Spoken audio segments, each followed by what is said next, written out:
Thanks to Platinum Games for sponsoring this video. There is a very large sale on the Wonderful 101 at the moment, but that ends on the 27th. So hopefully this video is going to help you decide if this is one to add to your ever-growing collection. Hi guys, welcome back to SwitchUp. Now, as you know, we have a series called All Patched Up, where we go back and visit games that have received updates since launch to improve them. The Wonderful 101 is an incredible game that we haven't actually covered properly on the channel, but publisher Platinum Games would like us to go over a brand new update that gives you quite a bit of free content, and it's always appreciated when free content's added, but obviously they want creators who enjoy the game to get the word out. In many ways, this is going to act a bit like an unscored review, a non-review if you will, of what the Wonderful 101 is all about, but chiefly this new time attack mode. Well, let's find out.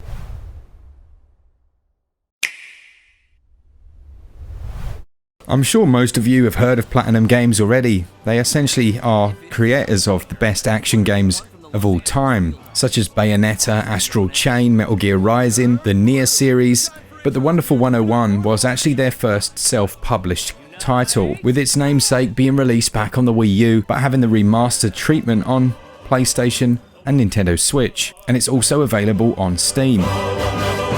Now, before we talk about the new mode, let me just go over the game for those who aren't familiar with it. It's a top-down action title where you control a huge group of heroes, hence the name the 100, the Wonderful Ones, and each stage, of which there are around 9, is full of action but also incredibly tactical. Essentially, you can use the right analog stick to draw patterns on the ground to perform unite actions. That might sound strange, but hold right on the stick, create a straight line moving from bottom to top, and then pressing A will unleash your whole team to morph a giant sword weapon so that whoever the lead character is can swing it around and cause absolute carnage. However, if you take damage, the team will scatter and you'll need to gather them all back up. There are other special moves that you can unlock through purchasing in the shop, such as a shield move and a dodge, but every one of the little 100 characters has their own special moves, their own backstory. It's such a strange idea at first. It feels a little bit like Pikmin with swords and hammers, but you soon realise this is entirely its own beast. If you hop into the menus, you can actually check through the different Unite morphs that you have available, as you'll need certain ones for certain aspects of the game, like twisting a lever will require you to turn into the hand, or chopping through something the sword. There are lots of different boss fights,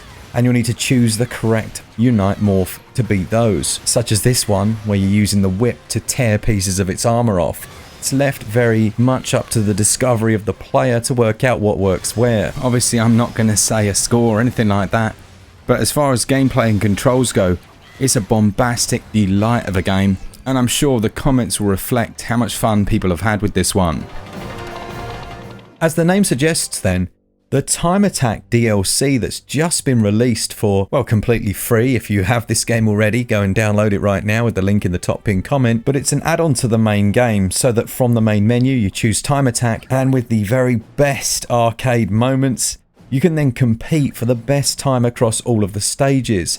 It takes out all of the slower paced elements, the little story segments in between, and it makes the game simply action. It feels incredibly frenetic, and I know for a fact players such as Glen, who mastered the original game and who might be looking for a bit more of a challenge and potential recognition globally, are gonna love this mode. What's very cool is they've added a feature called the record gauge, so you always know how much or how close to the pace of the very best time you are, and as you get closer and closer, it drops down until you know you've gone over time, and well, you could either restart or just enjoy the experience. Personally, the record gauge seemed to leave my runs quite early. I'm not sure if it was glitched or I'm not quite as good as some other people. Sad face. But you can view from the menus the records on every single one of the stages, as well as your local friends and who's the current champion across all of them. Originally, it was planned that you'd have to complete the story mode to be able to access this,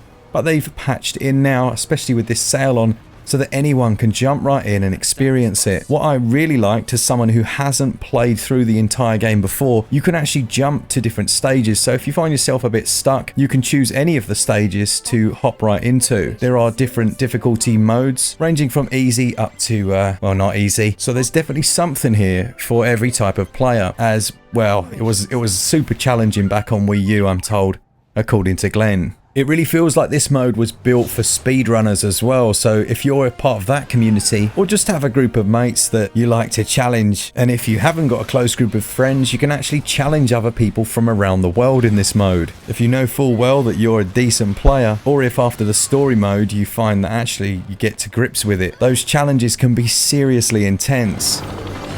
Now, Platinum Games don't usually talk about future updates and things like that, but I can tell you a little sneaky insider tip that there is actually some more DLC coming out for this one. And as it is on sale until the 27th, hopefully you're watching this on the 26th, now is the perfect time to buy it. You'll see if you check reviews across the board, it's scored very highly. And it's always a pleasure when a developer goes back and adds free content, and especially content that actually makes the experience quite different and even better. As well as the promise of future DLC, they've gone one step further and provided the Wonder-sized Cadet demo that you may not know has a little hidden team member, Wonder Bayonetta. So if you weren't aware of that one, go and check that out as well. Finally then, if you haven't already gone to purchase it or download the demo, I thought we could look at the visuals and performance of the game, as I've been really taken aback by the scale of these levels. I love how you look so small, but the camera will dynamically zoom in and out. Obviously, with the remastered version that this is, they included much better performance, as well as that visual clarity. It's seen some real improvements. Probably my favorite aspect of the game though is the soundtrack. It's so epic.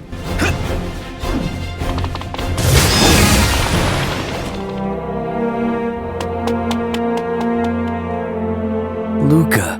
It shifts from orchestrated scores to upbeat action and then back again, seemingly minute to minute. Of all the different superhero games that I've actually played in my time, this is by far the most unique and interesting, and I kind of wish I'd been able to play it earlier. And I definitely wish we'd have been able to review it on the channel. With that said though, Nintendo Life and IGN both have reviews of it, so if you're interested, check them out over there. As well as the Switch sale, as mentioned, it's on sale on Steam. Do click those links in the top comment to let them know that we sent you from SwitchUp if you decide to check it out. And just a thanks to all of you that watch the channel, that enjoy the content, and yeah, a big thanks to our patrons who support us each and every month. What's that last line? Oh yes, for all things Switch, all the time, keep it Switch up. Cheers guys. See ya!